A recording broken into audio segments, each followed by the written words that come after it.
Смятате ли, че пернишките пътища са на европейско ниво? Не. Защо мислите така? Защото са само дупки. Само заради дупките. А троши ли сте си колата от тези дупки от пътищата? Тя си е непрекъснато стопчето, бе. Заради дупките. Естествено. Самовата част не е за такива пътища на тия коли. А често ли сменяте части на колата заради пътищата на Перник? Всеки месец неща.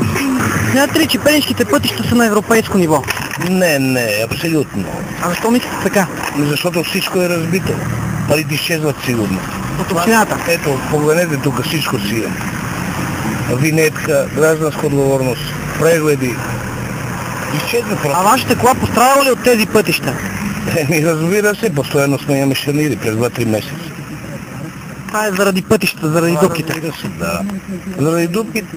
Мислите ли, че пернишките пътища са на европейско ниво? Не, никога. А защо мислите така? Защото съм бил и съм виждал. А вашата кола пострадала ли от тези пътища? Да, страдам често. Често.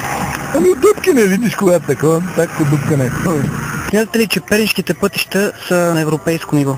Не, пернишките пътища са ужасни и в ужасно състояние. А защо мислите така? Ами защото навсекъде са дупки и всичко е под всякаква критика пътищата. Смятате ли, че пътищата на Перник имат достатъчно европейски вид? Не. А защо мислите така? И защото първо са в много лошо състояние, а общината не взима никакви мерки. Смятате ли, че пътищата в Перник са с европейски вид? А защо смятате така? Заради дългогодишните ремонти или заради нещо друго? За качествените ремонти. Само заради това. Благодаря.